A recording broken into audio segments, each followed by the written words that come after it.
welcome to the Silverbird Selection game review, and the first thing I want to mention is still got my lockdown hair. Couldn't get an appointment with the barbers this past week, they were fully booked up.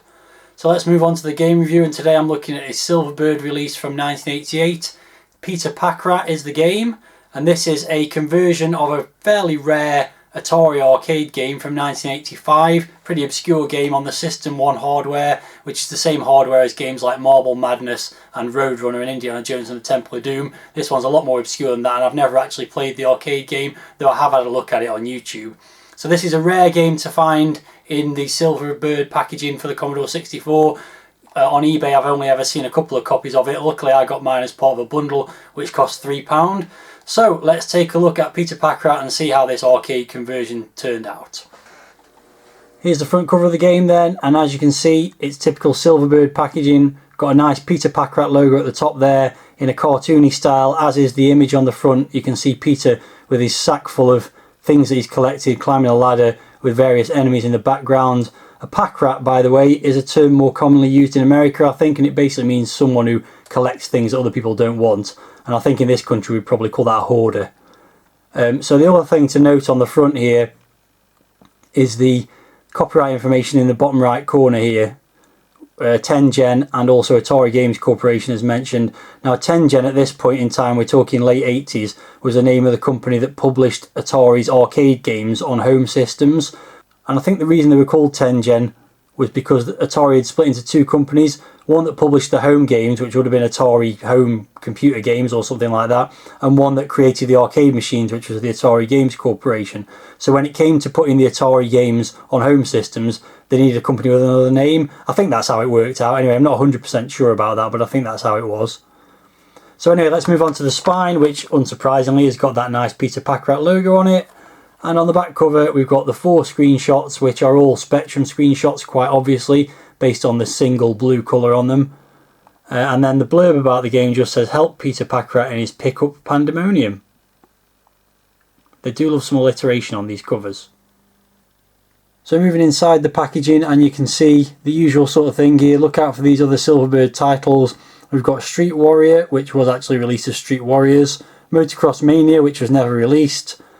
International Speedway, which was released and I've reviewed, and finally Billboard, which was actually released as Pasteman Pat and is one of the worst games I've ever played. So moving inside the packaging, firstly, just want to point this out, it got a receipt in it, so let's take a look at that. So this receipt is from Bits and Bytes Computers, and it says the 21st of the 1st 89, and the game cost £1.79, so less than the £1.99 RRP. So there you go. It looks like it was sold at 7 minutes past 5. So someone went in with their pocket money after school to Bits and Bytes Computers on the 21st of January 89 and bought this game. That's a cool little thing to keep. So moving on now to the inlay and the instructions.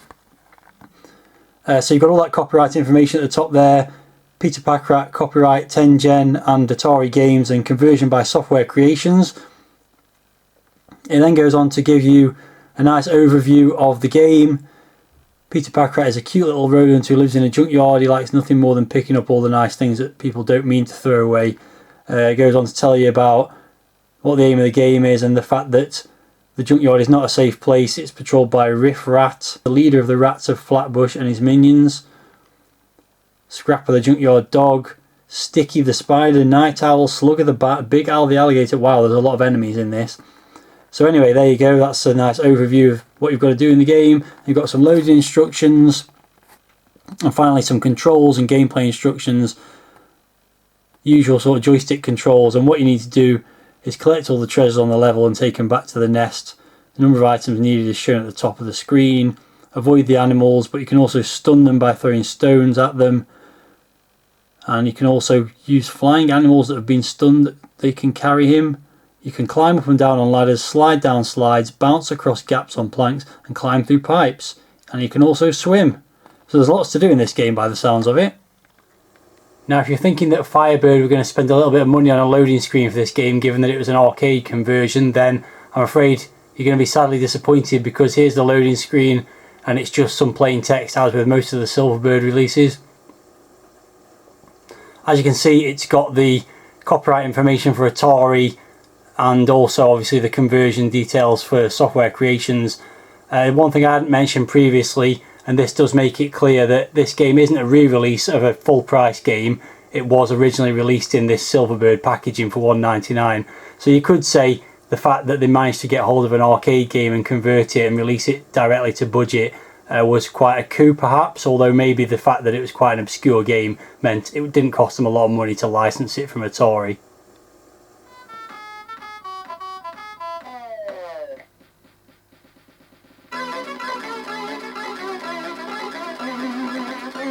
So here we go, the game's loaded and here's the title screen. Mainly just text. There's a couple of animated rats, top left and right there, and occasionally some other sprites will fly onto the screen, but mainly it's just text. Here's a character coming across the bottom there now, a snake I think that is. So you can see it says Peter Packrat, written by Mike Ager, copyright Firebird Software, music by Tim Follin, and it's some really nice music on the title screen and in game, as we'll see soon enough. It's got a top 5 rats high score table, and then the copyright information for Atari games at the bottom there from 1984. Well, I'm not sure that's actually right. I think the game actually came out in 1985, but there you go. We'll take it as what it says there for now. So there you go, there's another one of the characters, one of the enemies flying across there, that's the owl. So yeah, nothing more to say about the title screen. It's fairly generic, you would say. It's just a bunch of text thrown on the screen with some nice music and a few little animated characters.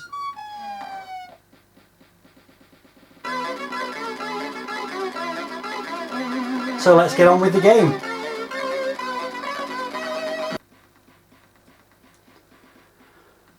Okay, so here we go. So I'm Peter, that's me towards the top of the screen, or sort of in the middle. That's in his den where you've got to bring the items back to. So what you've got to do is collect a bunch of items from around the screen. It's a platforming style game, and you've got to collect the items. Here's one of them, for example.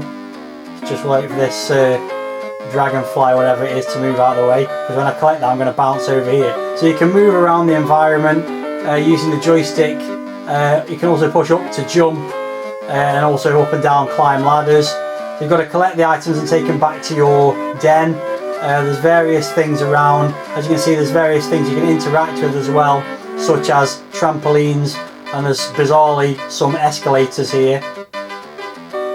So yeah, the idea is there is a time limit as well to the level, so I've got to keep moving around, but collect the items. You can jump into the water and swim, but you do move more slowly, which is not a problem really at this point because there's nothing in the water. I think in later levels that changes. Same with the spider's web here. You can climb that, but I think in later levels a spider will appear that will be an enemy that kills you. So I've got 4 objects left to collect at the moment. Nice to jump over there. There's some little pipes you can move through here to move around the different areas of the level. There we go. So I've only got 2 objects left to collect. Some of them you have to jump randomly somewhat to reach them. And here's the final item, and that's it. So basically I've got everything now. All I need to do is get back to the start of the level to finish it off. And the score goes up as you do that, and he has a little celebration. The timer carries on clicking down, and in the arcade game you get a time bonus. You don't seem to get that in this version of the game. Otherwise I think it's pretty similar. So the second level is more like, oh, somebody's killed me straight away there. Is more like a sort of caverns sort of thing, although there is something at the top here. We'll just head up to the top here. So one thing you can do is you can shoot the flying, oh, messed that up completely. I'll try that again. One thing you can do, I was trying to say, is shoot the flying enemies and then latch onto them, and you can use them to fly around. So I'm actually flying around hanging off the bat at the moment. It only lasts for a few seconds, and then the enemy will flash, and if you're still attached to it, when it stops flashing then you lose a life, which is what happened the first time, or some variant of that. So again, there's objects to collect, enemies to shoot. The rat and the bats are the only enemies at this point in the game. A real network of pipes to move through here. Oh dear, that didn't go very well. Let's go across here. So here I can attach, I can't actually get out of the water now, annoyingly, but the game is a little bit glitchy in places, I've noticed. Sometimes getting in and out of the water is not that easy, and when you sort of get stuck on the ladders when you jump out of the water. Let's head over there. That's most of the objects collected now, so I should probably head back up to the top. Yeah, you kind of get stuck when you land after going towards ladders and things like that. So that's nearly all the items collected, so just let those tick down. I've just got one left. Oh, this guy's got me again. That's annoying because I can't shoot him, and that's actually game over now. That's a little bit annoying. So I'll have another go. So typical arcade style high score entry thing with the bat flying backwards and forwards over the letter as well as it being highlighted. So let's give it another go. Did alright there actually in that go, but I'll go again.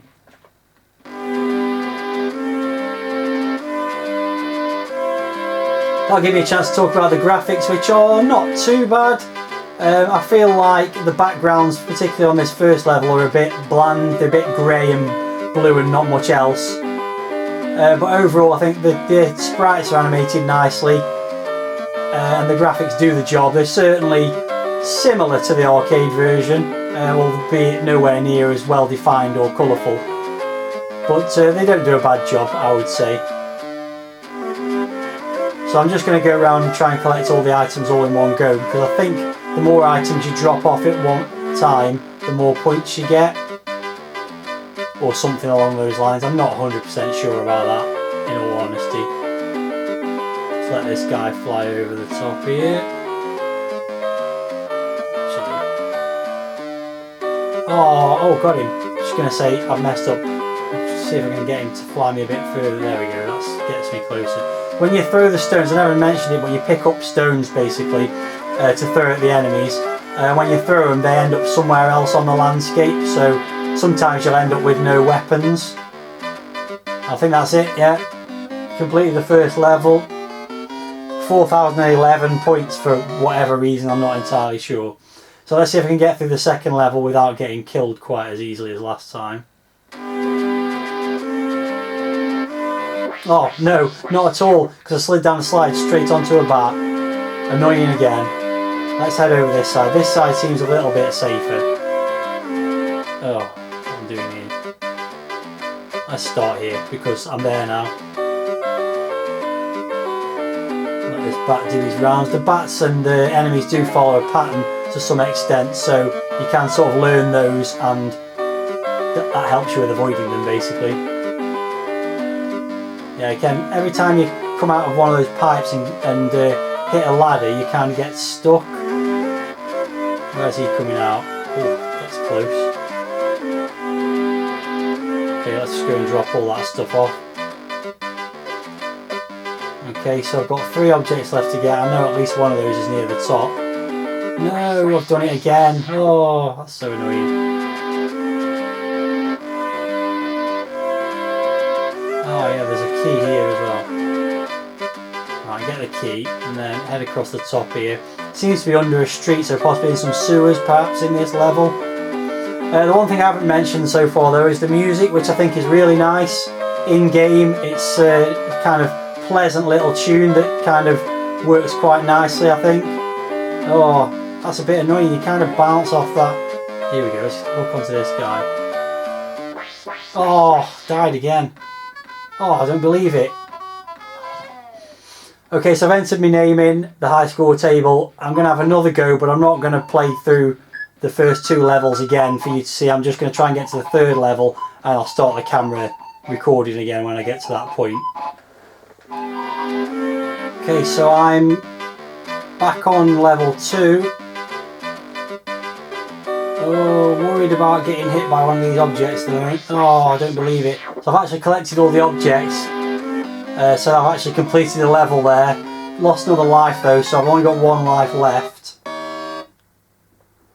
So we're moving on to level 3. And level 3 is a little bit more colourful first and foremost. You're in the trees now. The object of the game is exactly the same. You've got to collect all the items. But you really have to use some of the creatures that are around, the owls in particular, to fly around on this level. Otherwise you can't reach some of the items at all. So let's try and get down this ladder. At the bottom here, that's the bulldog, which the scale seems to be a little bit off on that. And there's these little doors that you pop in and out of to go into various places on the tree. You're never quite sure where you're going to come out, so that does make things a little bit treacherous. Oh dear, that's not good. I've got away with it. So yeah, it's more of the same, just collect the items and traverse the platforms and things. There's more enemies now, there's more rats and other creatures to avoid. So, oh, could have done with shooting that owl then.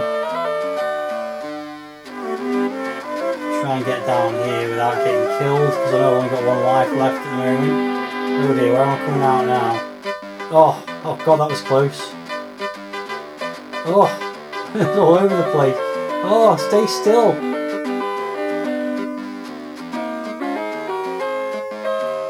So overall, I think it's not a bad game. Actually, it's not the greatest game in the world, and I can see why. Oh, that's it. That's game over now. Nearly got 10,000 points there. So I'll just hold off on my thoughts about it because I'm not going to play it again. Probably seen enough of it now. Bit annoying not to be able to get a little bit further in it, although I've never actually got past level 3. So let's move on to the scores. So firstly, packaging, I'm going to go with 7 out of 10 for the packaging. I think it was pretty decent, nice image on the front cover, detailed instructions, and the overall presentation of the packaging was pretty nice compared to some of the other Silverbird range games.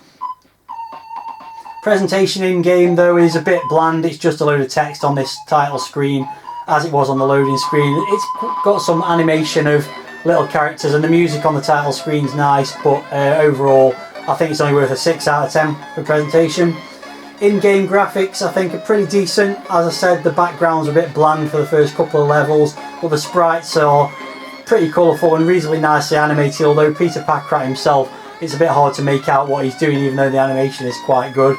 So I'm going to give that a 7 for the graphics. Sound I think is really good, and I've sort of ummed and ahed between 7 and 8 for the score, for the graphics, for the sound, sorry. And in the end I've gone with an 8 just because I think the tunes are really good in the game. They are recreations of the in-game tunes from the arcade game as well, by the way. It's a bit of a shame there's no sound effects in the game as well, but I think the music does make up for that because it's really nice and catchy and quite pleasant to listen to while you're playing. And finally, the playability, well, it's a pretty straightforward collect 'em up platform game. I like the idea of you being able to sort of bounce around the environment and traverse it in lots of different ways.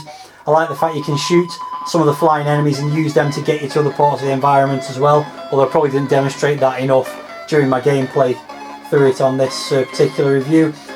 So the problem with it though is it's a little bit samey, and also it's quite frustrating in places because there'll be times where you've got no control over getting out of the way of enemies, so you'll lose a life, and also it's a bit glitchy in places with the jumping and traversing from platforms to ladders. So for all those reasons I'm going to give it a 7 out of 10 for the playability, and that gives it an overall score of 7.7. Pretty decent arcade conversion, seems to be fairly closely recreating the original game as well. I think the only thing that's obviously missing is that you don't get a time bonus at the end of the level when you complete it, which is a bit of a shame, especially as the timer's there. It just doesn't really seem to do anything, although if your time does run out you do lose a life. So yeah, I think it was worth $1.99. Pretty decent game. Probably not many people bought it because they'd not heard of the arcade game, or they just weren't interested in this particular type of game by the time it was released, but I think it was worth $1.99 and not a bad game at all. It's time once again then for you guys to help me choose what game to play in a future video by voting for one of 2 games that come out of this tin. There's only actually 4 names left in here now, so let's see what comes out. First up we've got Booty, and going up against Booty in this vote will be Go Go the Ghost. So 2 of the earlier games from the Silver Range. Here they are. Booty, it says get rich on the pirate treasure hidden in 150 holds of the galleon. And for Go Go the Ghost it says test your skill and initiative by leading Go Go the Ghost through 500 haunted chambers to rescue the princess. So lots of screens to traverse in either of these 2 games. There they are, Booty or Go Go the Ghost. Let me know in the video comments which of those games you'd like me to play, and as always I will play it in a future video. Thanks for watching this video and see you again in the next one.